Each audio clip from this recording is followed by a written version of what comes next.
Bienvenidos a un nuevo curso de cálculo de varias variables. Vamos a ver hoy lo que son las derivadas en varias variables y su relación casi directa con la derivada de una sola variable.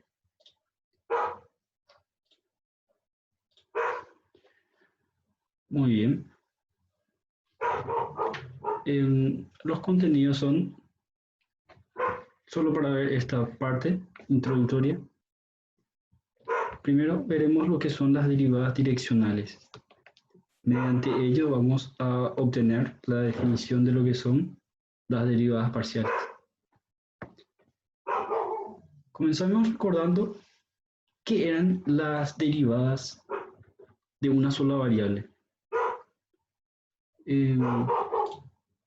La idea principal es tomar cualquier curva que sea, claro, una función, tomar un punto sobre esa curva y trazar sobre ella una recta tangente a ese punto. Bueno, entonces la técnica acá es usar este cociente que es de la definición de derivada, tomar ese FA, vamos a poner acá el punto f de a, un punto cualquiera, que no sea esa f de a. Digamos que está, vamos a cambiarle de color,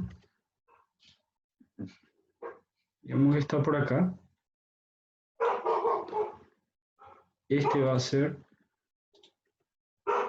una f de a más h.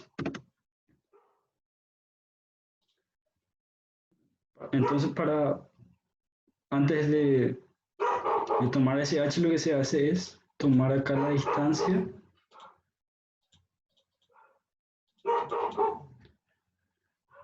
así en el eje x, y se ve que esta distancia de f a f de a más h es una distancia de h. Y la idea aquí es hacer h lo más pequeño posible y reduciéndole cada vez más hasta tocar con el punto de f de a. La idea es acercar cada vez más esto al punto f de a para obtener así el punto de la recta tangente, porque con esta idea lo que vamos a tener es acá no se entiende tan bien, va a ser una recta secante porque no pasa por un solo punto, pasa por dos puntos distintos de la curva. Entonces esa es la idea de la derivada de una sola variable. Y la idea que tenemos con el incremento. No tomar exactamente ese límite, sino que ir tomando su incremento. Y al tomar el incremento, lo que hacemos es tomar por separado esta parte de arriba como el incremento de la función f, que es dándole un número pequeño a la a, y tomar la f de a más delta de x menos f de a, donde delta de x se va aproximando cada vez más a 0. Y de ahí podemos reescribir esta derivada de esta forma como un incremento. Sí, es la misma cosa, solo distinta forma de denotar. Bueno, ¿qué pasa ahora si le agregamos una variable a la función? Teníamos anteriormente función de una sola variable, le agregamos el delta x y ya teníamos la definición directamente, sin problema. Ahora, ¿qué pasa si le agregamos dos variables? Tenemos tres posibilidades. Agregarle el incremento solo a x, agregar el incremento solo a y, o agregar el incremento a los dos a la vez. Y ¿cómo obtenemos el incremento total? Posiblemente se piense que el incremento total se obtenga de la suma de los incrementos respecto a x y respecto a y, que vamos a llamarle incrementos parciales. Y no es así. Con un contraejemplo podemos refutar esto. Por ejemplo, tenemos una función f de x y de la forma x por y. Después, delta de z tenemos esta forma, delta de z respecto a x tenemos esta forma y delta z respecto a y de esta forma. Vemos que en un ejemplo ya no se cumple esto, porque podemos, a ver, en el siguiente está, acá está. Porque esto es delta de z. Esto es delta de z respecto a x, delta de z respecto a y. Vamos a ver que estos se cancelan. También estos se cancelan, pero queda libre esto. Y por tanto no se contempla la igualdad y no es lo mismo. Con un contraejemplo ya vimos que esto no se cumple definitivamente. Entonces, ¿cómo podemos hacer para obtener la derivada total, digamos? Bueno, eso vamos a ir viendo por paso. Ahora lo que vamos a ir viendo es la definición de lo que son derivadas parciales. Pero antes vamos a ver primero lo que es una derivada direccional. Vamos a ir trabajando siempre con funciones con dominio de Rn a los reales, porque va a ser más fácil pasar de ese paso de funciones de una variable a varias variables de esta forma, que tomar funciones de Rn a Rm, digamos, porque va a ser bastante difícil entender qué pasa ahí. Vamos a tener definiciones, pero sin tener una idea intuitiva de qué pasa. Y es mejor ver esta forma. Bueno, lo que vimos en el ejemplo anterior fue sobre el incremento de z respecto a x, el incremento de z respecto a y, y ahora vamos a ver que este incremento va a ser el incremento parcial de la función z, que va a ser una aproximación de la derivada parcial, que le vamos a llamar más adelante. Y fíjense bien, acá lo que decimos es que el incremento depende de la dirección de esa componente.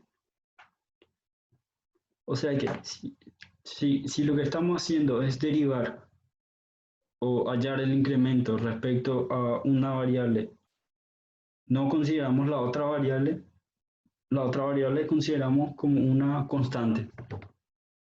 Entonces es como si estuviésemos derivando solamente una función de una variable. Y bueno, nuestra intención de este curso es, de esta lección, es encontrar un número,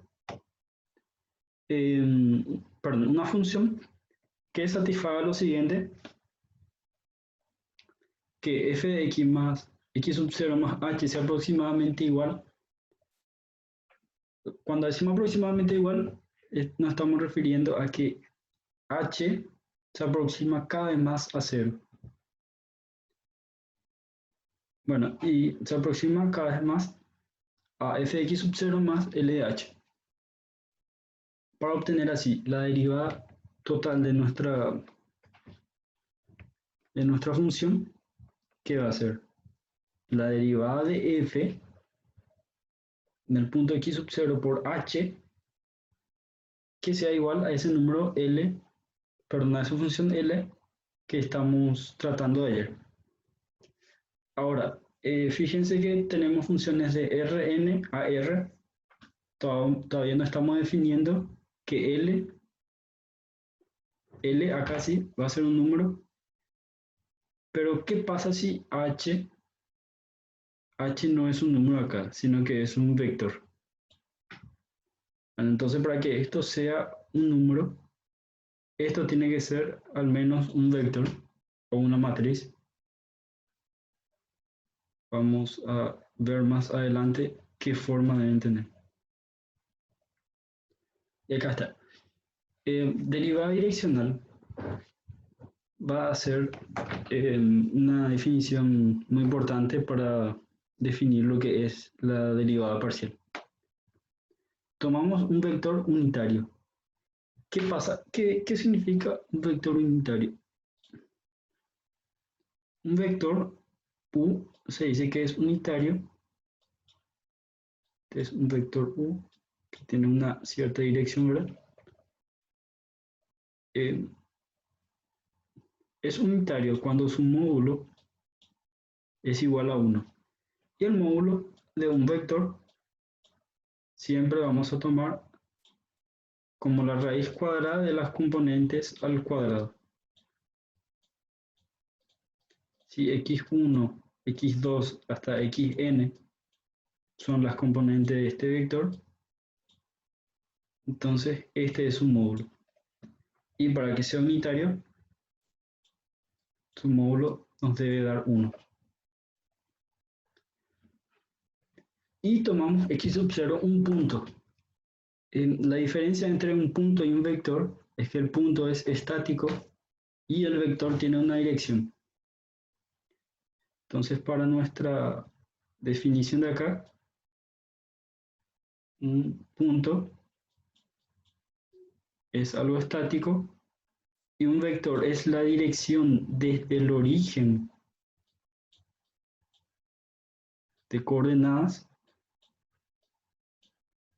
hasta el punto en el que está siendo referenciado. Supongamos que este es el punto de nuestro vector U. Entonces, se entiende que es la distancia desde, en realidad no es la distancia, sino que desde el origen se va hasta ese punto y toma esa dirección. Es importante acá tener en cuenta lo que es en realidad un vector, porque mediante eso vamos a ver cómo va a influir el vector en la derivada direccional. Y acá vamos a tener en cuenta la dirección de ese vector. Es importante que si este vector está acá o está acá, vamos a tener en cuenta su dirección. Bueno, entonces la definición de derivada direccional de una función f en el punto x sub 0 con dirección al vector u está dado de esta forma, que es, fíjense esta notación, esta vamos a llamarle derivada parcial o partial, como se dice en inglés. Pero acá le llamamos derivada direccional de f en dirección a u. Va a ser el límite de t cuando tiende a 0 de f de x sub 0 más t por ese vector u menos f de x sub 0 sobre t. T acá es un número. Si acá no tenemos problema con eso. T es un número. Y esta es la definición de la derivada direccional. Otra notación para la derivada direccional es, y mucho más sencilla, es f' sub u o simplemente f sub u. Sí, otra notación es f en dirección de u. Sin problema pueden escribir de esta forma. Y fijémonos que este es la derivada ordinaria, o sea, la derivada de una sola variable de esta función de h de t definido como f de x sub 0 más t por u, donde acá la única variable es la t. Porque si nos fijamos bien, si tomamos esto como de esta forma, esta definición, entonces vamos a tener que la derivada de esto vamos a llegar a una forma similar a esta por la definición de derivada. Siempre que tomemos t en cero, ¿sí? Y siempre que h' de 0 exista. Bueno, les mencioné esto porque es una forma bastante buena de encontrar la derivada direccional y no complicarse muchas veces con la definición. Por ejemplo, si tomamos un vector u, acá pues, pusimos de forma genérica un vector u que sea, claro, unitario, una función f de x, una función de x y z definida de la siguiente forma, y nos pide encontrar la derivada direccional de esta función en dirección del vector u. Entonces lo que hacemos es tomar esta observación de h de t igual a f de x sub 0 más t por u y escribimos la función f de esa forma. Ahora hallamos la derivada de la función h respecto a la variable t. Y fíjense que acá están dentro las variables x y z. Pero eso vamos a tomar como constante ahora. No vamos a tener en cuenta como variable solo a t como variable. Y derivamos esta función respecto a t, que es fácil de derivar. Obtenemos esta forma. Sí, acá aplicamos regla de derivación sencilla, la derivada del producto, y acá la derivada, de acá la regla de la cadena. Y ahora hallamos evaluamos esta derivada en el punto cero y obtenemos así la derivada direccional de f respecto a u, que de esta forma. Bueno, y la interpretación geométrica de esta definición es, vean lo siguiente. Tienen una función en 3 dimensiones y ustedes quieren hallar la derivada direccional de f respecto a la dirección del vector u, que es esta que está acá. Esta es. Bueno, y ese vector nos indica que va por ahí. Y lo que hacemos, fíjense bien lo que hacemos es trazar un plano que contenga a ese vector. Trazamos un plano que contenga ese vector. Recuerden que un plano es infinito, entonces solamente un corte en ese espacio paralelepípedo. Entonces puede seguir extendiendo este plano, pero es para tener una idea de cómo se ve. Bueno, y este plano tiene que ser perpendicular al plano de la base. Bueno, entonces ahí es fácil de ver cuál es la idea de de esta derivada direccional. Lo que se hace en realidad es derivar una función de una variable en ese corte del plano que es, a ver si me sale acá, es más o menos así y es algo así. Ahí está. Lo que vamos a tener entonces es el corte de ese plano con la superficie. Vamos a tener una curva, ¿verdad? Siempre en un plano tenemos una curva, no una superficie. Y lo que se hace es, se deriva esa curva dentro del plano. Y esa es la idea de la derivada direccional. Fíjense que esto se puede adaptar de distintas formas dependiendo de la dirección del vector u. Y entonces la idea acá, para obtener la derivada parcial, es derivar respecto a la dirección del vector i. Acá está el vector i. En esta dirección va a ser la derivada parcial respecto a i, entonces va a ser un plano que corte así en dirección al vector y. O también podemos tener en dirección respecto al eje X.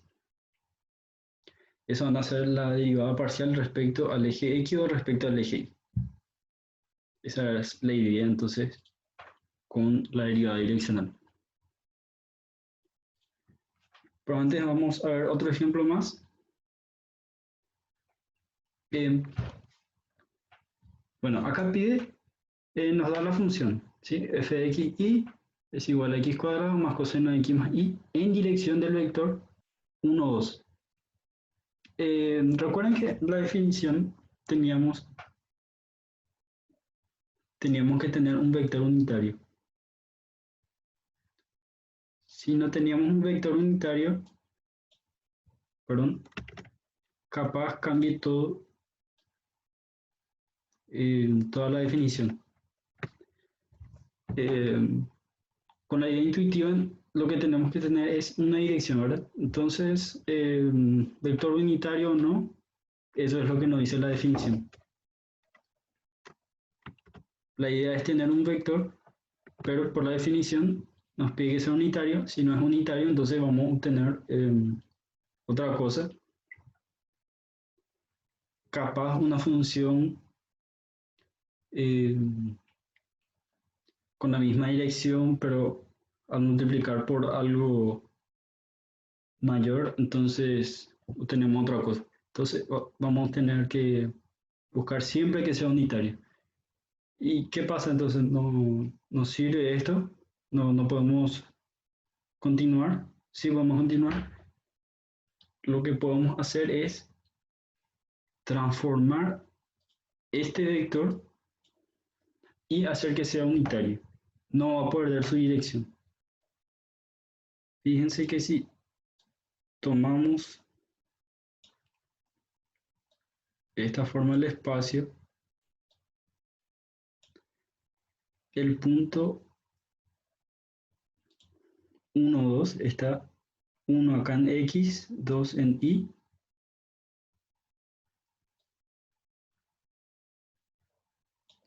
Está por ahí.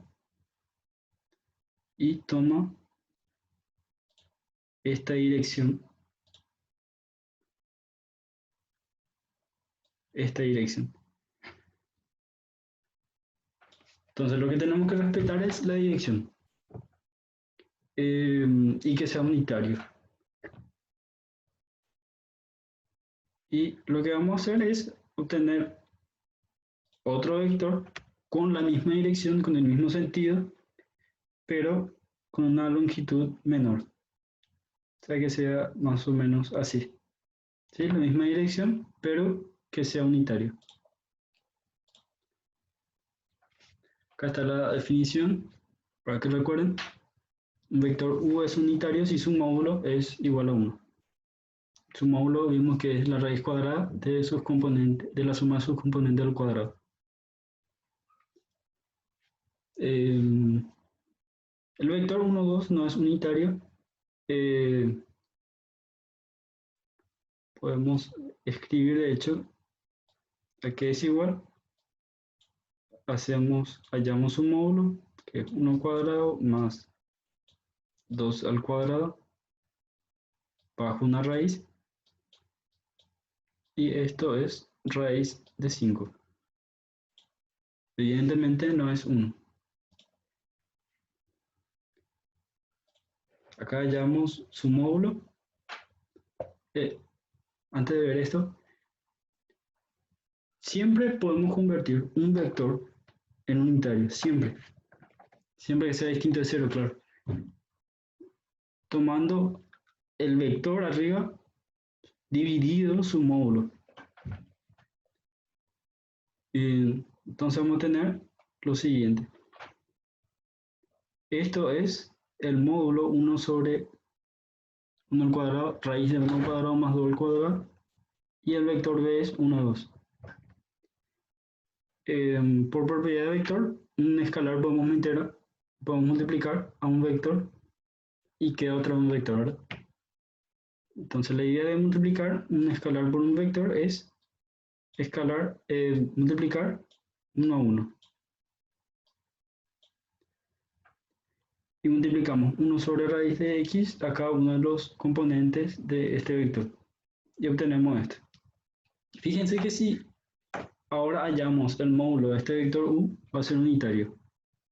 Porque la raíz de 1 sobre raíz de 5 al cuadrado más más 2 sobre raíz de 5 al cuadrado. Esto es igual a raíz 1 sobre 5 al cuadrado es un quinto más 2 al cuadrado que es 4 y esto también es sobre 5.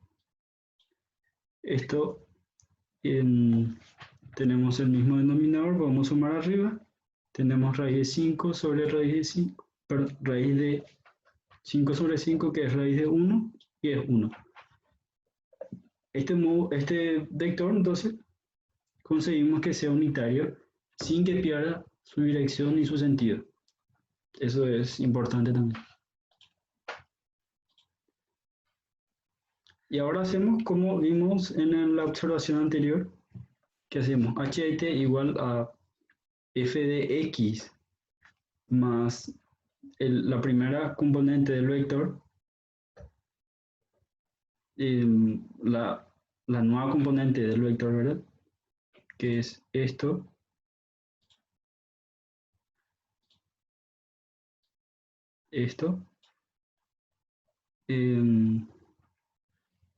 Después y más la segunda componente del nuevo vector, que es esto. Y ahora evaluamos en la función. Y la función teníamos que era x cuadrado más coseno de x más y. X es todo esto. Todo esto es x al cuadrado más coseno de x. Acá ya directamente le agrupé. Esto es x más 1 sobre raíz de 5 t más y. Sí, este es x. Esto es y más 2 sobre raíz de 5 t. Y como tenemos el mismo denominador, podemos sumar los numeradores. Tenemos 3 sobre raíz de 5. Y ahora lo que hacemos es derivar. Esto también es fácil derivar. La derivada de este es 2 por la misma expresión, por la derivada interna. que es 1 sobre raíz de 5. Y esta es la diferencia. Si no tomábamos el vector unitario, iba a salir otra expresión. Fíjense que no iba a salir esta raíz de 5 si no tomábamos el vector unitario. Y ahí ya cambia el valor. Bien, y ahora tomamos la derivada de este, la derivada de coseno de seno por la derivada interna, que es 3 sobre raíz de 5. Y ahora evaluamos esto en 0, te evaluamos en 0 y tenemos la derivada direccional de f en dirección al vector 1, 2, de esta forma.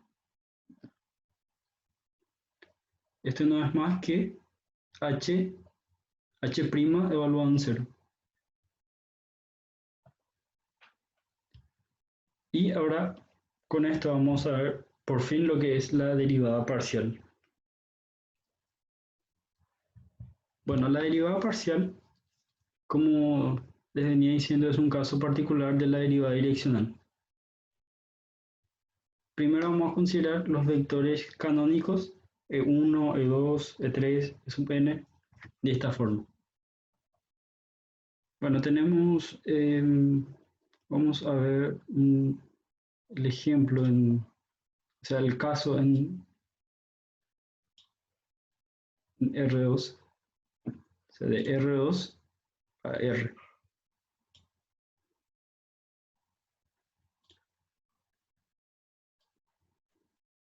Así.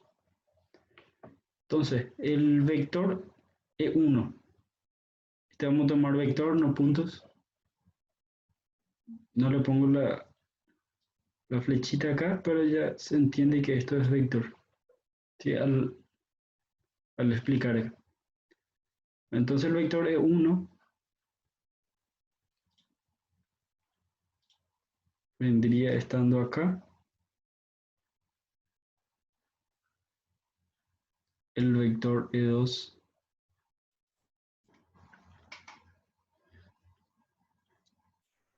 ¿qué pasó?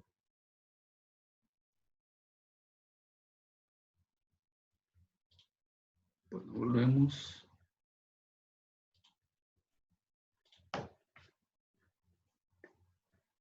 Sigue grabando.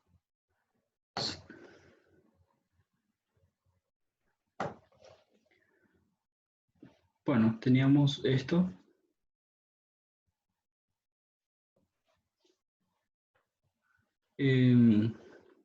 Entonces la idea de esto es que tenemos la derivada.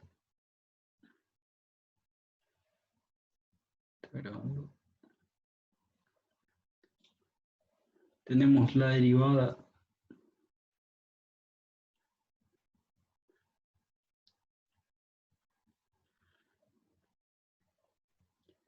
en bueno, los vectores canónicos E1, E2, E sub n van a estar correspondidos de esta forma. Voy a tomar la unidad en el orden que diga la notación del vector canónico. Los demás van a ser 0. Lo mismo para E2, E sub 3, E sub n. Fíjense que si tomamos el módulo de E sub i, esto nos da la raíz cuadrada de 0 más 0 más 0 y en la iésima componente va a ser 1 al cuadrado más 0, 0, 0. Lo demás va a ser 0. Va a ser 1 más 0, 0, 0 es 1. Y esto va a ser 1. Entonces que el módulo de un vector canónico siempre es unitario. Y eso va a ser importante para poder adaptar a nuestra definición. Entonces esto va a tener siempre derivada direccional en cada uno de estos vectores canónicos. Y ahí está la definición de la derivada parcial respecto a un punto x sub i. Vamos a tomar. Fíjense que la definición es muy similar a la derivada direccional, con la diferencia de que tomamos el vector unitario como vector canónico. Entonces, la derivada, esto se va a llamar derivada parcial de f respecto a la componente x sub i. Y estos x sub i van a pertenecer a las componentes de nuestro vector. Por ejemplo, en R2 va a ser simplemente xy, ¿verdad? Entonces puede ser la componente x o la componente y. Pero generalizando la derivada parcial en Rn, entonces tomamos la derivada parcial con respecto al x sub i, que es la iésima componente de ese vector. Y la definición nos dice que sumamos solamente a esa componente al cual nos estamos refiriendo. Y los demás dejamos estáticos, no le incrementamos nada. Solamente a la componente a la que nos referimos. Y lo demás es similar con la definición de derivada, menos la función f evaluada en ese punto, todo sobre t, donde t tiende a 0. Esto, fíjense que podemos escribir de la misma forma que escribíamos la derivada direccional, así, mucho más simple, digamos. Podemos escribir como t por e sub i, esta parte, este x sub 0 cuando está en negrita, decimos que es un punto en Rn. Entonces esto tiene varias componentes. Es un punto, pero tiene varias componentes.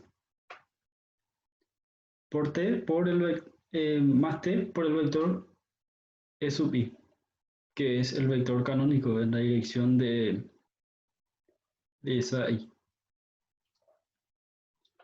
En R2, acá tenemos las diferentes definiciones. Por lo general, para que sea más corto, vamos a escribir f' de x y f' de y, o f sub x y f sub y, como la derivada parcial respecto a x y la derivada parcial respecto a y, respectivamente. Esta parte es haciendo referencia a la definición de derivada direccional. Tenemos que la derivada parcial respecto a x se escribe de esta forma. Va a ser el límite de x sub 0 más t, solamente a la variable t, vamos a la variable x, vamos a agregarle la t, y sub 0 no vamos a tener en cuenta.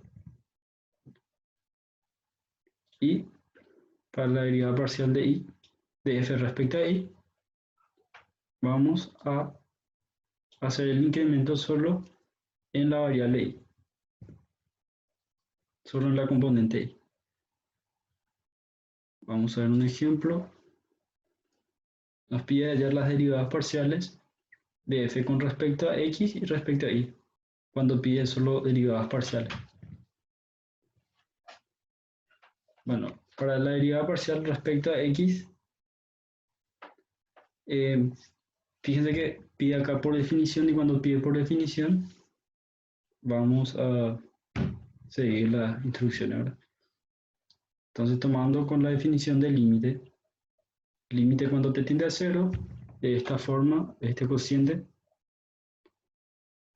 vamos a reemplazar ahora los valores, la forma de nuestra función. Solamente a x le agregamos el incremento, x más t, ahí no, menos esta parte de x, Le agregamos el incremento. Y esta es menos nuestra f de x y sin el incremento. Acá ya la x con el signo cambiado.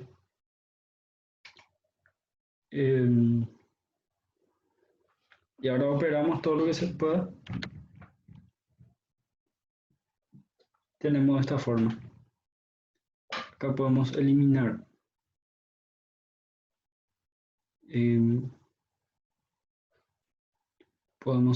el x cuadrado con el x cuadrado.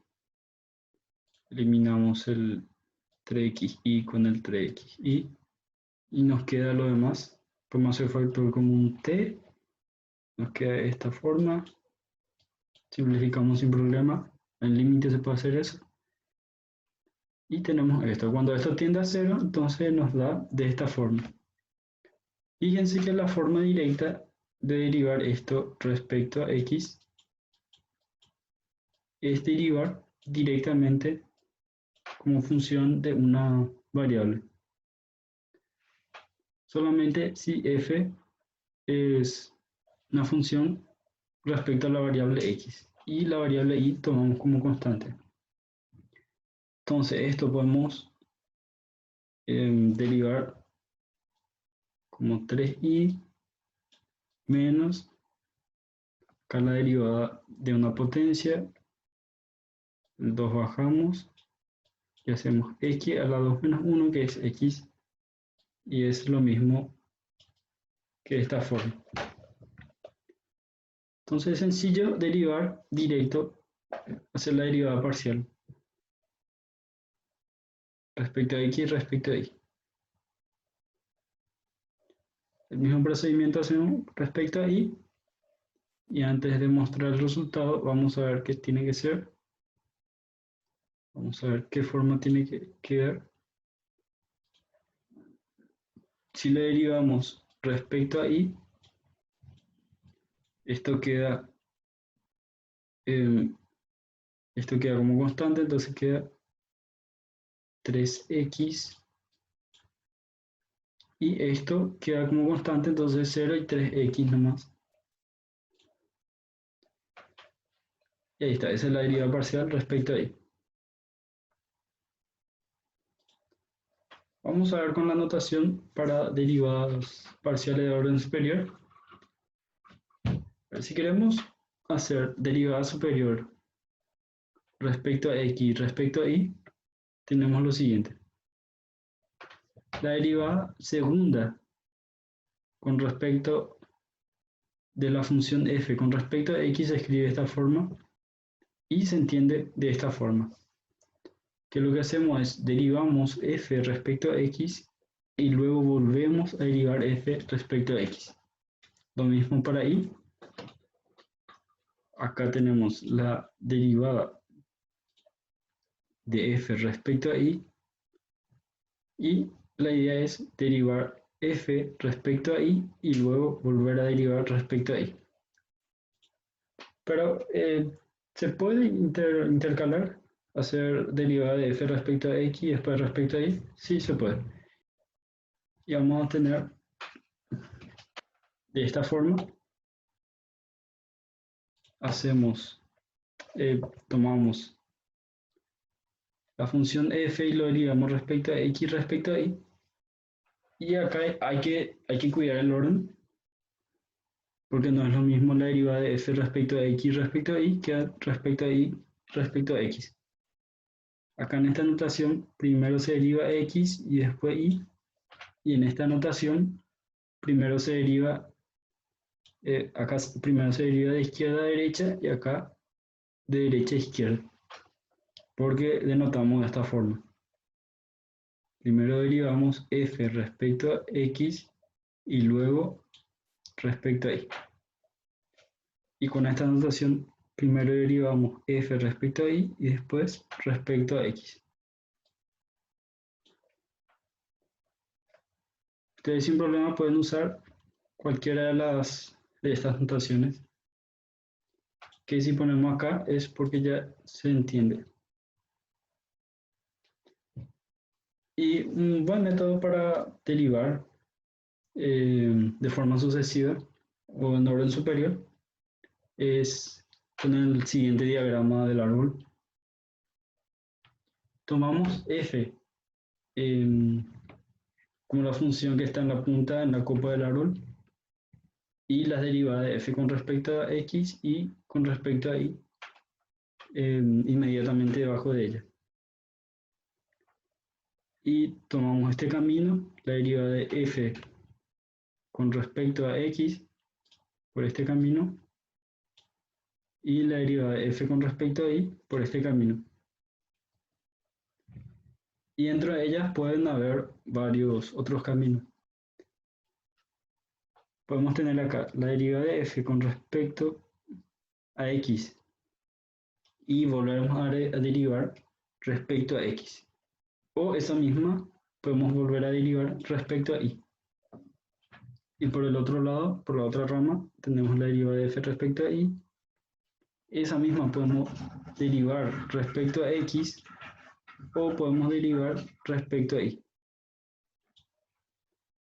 Y podemos continuar de forma indefinida. Esto podemos derivar respecto a x, respecto a y, respecto a x, respecto a y, de forma indefinida.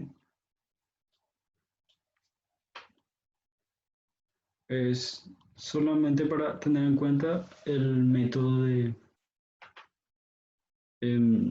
cómo llegar a la derivada de orden superior. Vamos a ver un ejemplo de derivada de orden superior. Ya les puse directo el resultado. Tenemos acá la función, derivamos respecto a x, respecto a y. Y después volvemos a derivar este. A ver, este es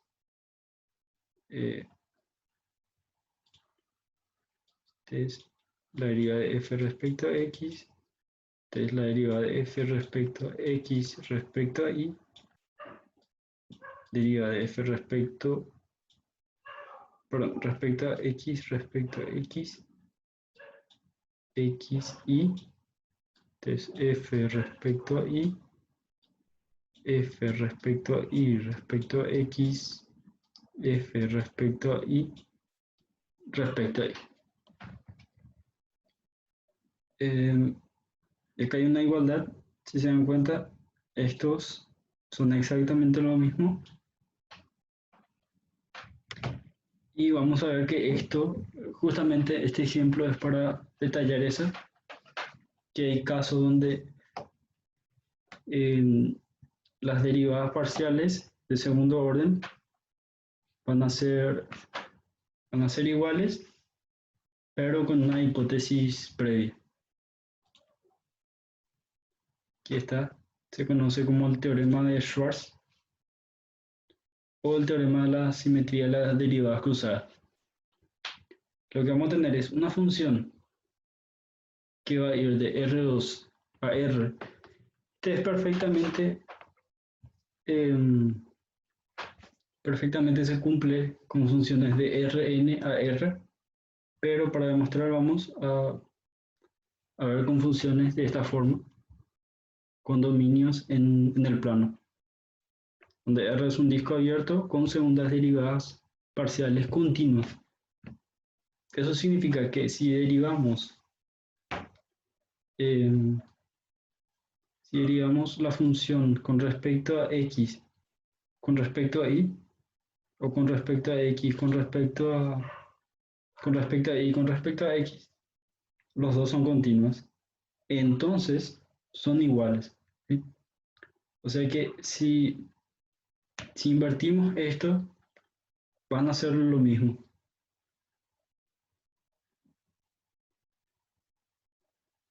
Bien. Para la demostración vamos a tener en cuenta una función que le llamamos s sub hk. Y la idea de esta función es considerar un rectángulo en el dominio, que lo que le vamos a ir haciendo es, le vamos a ir modificando la variable x y le vamos a ir modificando la variable y para que se haga cada vez más pequeño y trabajar de esa forma el incremento. Vamos a definir la función g sub k de esta forma. G sub k va a ser el incremento solamente con respecto a la variable y. Entonces le agregamos de esta forma solamente en esta componente el i más k. Vamos a ver que podemos relacionar esa función g sub k con el rectángulo shk. Acá está la idea. La idea es tomar ese rectángulo.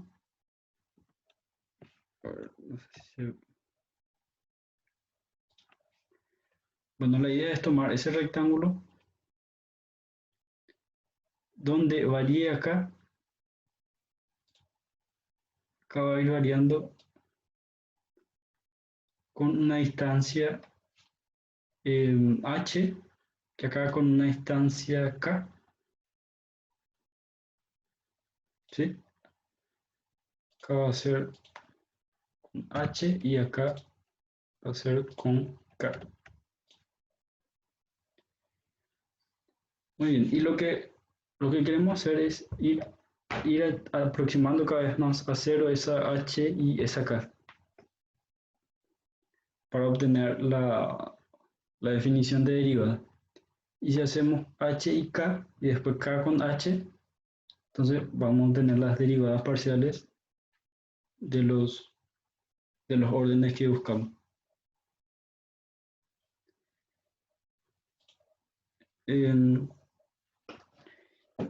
Además, podemos escribir S sub hk de la forma g sub k de x más h menos g sub k de x. O sea que todo este rectángulo podemos escribir como la función g. La función g era la diferencia de f respecto a la variable k. O sea que la función g es la diferencia con respecto a acá. Entonces g se mueve así, g sub k. G sub k se mueve con respecto a la variable k. Y después esta función se mueve después con respecto a la variable h. Y así va a depender a cada una variable, a cada otra variable. Por el teorema del valor medio, si se recuerdan, el teorema del valor medio para derivadas era que existía un valor xi en este caso, que está entre x y x más h, todo dependiendo de si h es positiva o negativa. Cada vez mejor no escribir como un intervalo. Lo que nos dice que existe esa xi, tal que, acá les puse muy directo, tal que g sub k de x más h, esto tiene que ser h, menos g de x, esto sobre el incremento que es h, sea igual a un g' de esa xi. Esto nos dice el teorema de valor medio para integrales, para derivadas. Y podemos escribir esto de esta forma, porque todo esto era S sub k, S sub h, k, y esta h podemos pasar acá multiplicando, y por eso tenemos esta forma. Por tanto, fíjense, acá tenemos G' sub K de Xi por H, y todo esto podemos volver a escribir considerando eh, a ver, por la definición de G era f de x de I más K menos f de x y. Y esto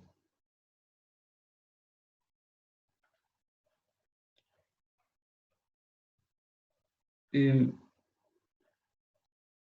si se dan cuenta, es la derivada parcial de f respecto a la variable y. Este tiene que ser eh, perdón, este tiene que ser respecto a x. Respecto a x, si tomamos acá la derivada de una sola variable, porque acá tenemos el incremento respecto a x. Entonces esto es la derivada de f respecto a x, derivada parcial. Y como esto, la derivada de esto también vuelve a ser continua, entonces vuelve a existir un lambda que está entre y, y más k, tal que eh, esta función, la derivada de esta función respecto a y, se vuelva a cumplir el teorema de valor medio para derivadas. O sea que si tomamos esto como una función, volvemos a derivar esto, pero ahora con respecto a y, porque en y es donde está el incremento. Volvemos a encontrar ahora un lambda entre x y más k, entre y e y más k, y obtenemos la derivada de f, la derivada de esta función respecto a y evaluado en lambda, y este k, por lo que expliqué anteriormente, se va multiplicando a esta expresión. Bueno, ahora lo que vimos es que nuestro rectángulo de S sub k h se puede escribir como la derivada parcial segunda de f respecto a x y respecto a y por h por k. Con este mismo procedimiento vamos a encontrar la derivada segunda f respecto a y respecto a x por h por k, ¿sí? La misma h y la misma k, y eso es igual, ¿sí? Ahí de forma análoga es igual a ese rectángulo.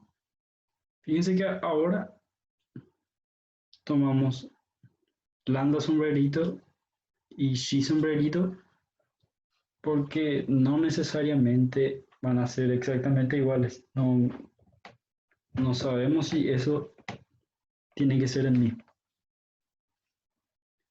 Pero vamos a tener esta misma expresión, pero ahora al revés.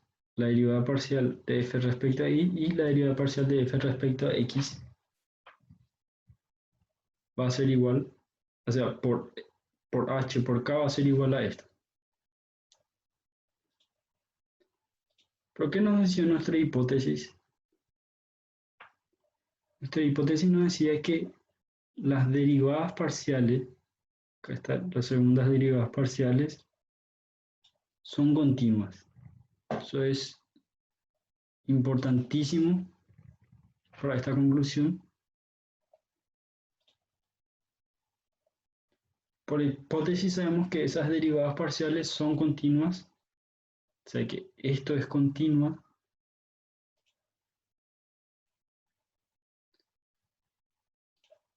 Esto es continua. Esto también es continuo. Y entonces, fíjense que el siguiente paso es dividir todo esto a esto. Esto dividimos a esto para obtener solo esta expresión. Entonces tenemos el rectángulo S sub HK sobre HK. Hallamos el límite de HK cuando tiende a 0. Esto podemos hacer, existe. Este límite existe porque dijimos que esto es continuo y dijimos que este es continuo. Entonces ese límite sí o sí debe existir. Acá parece que HK no aparece, pero sí aparece por la forma en que escribimos esta derivada. Y bueno, y con esto llegamos al fin del teorema y al fin de esta lección.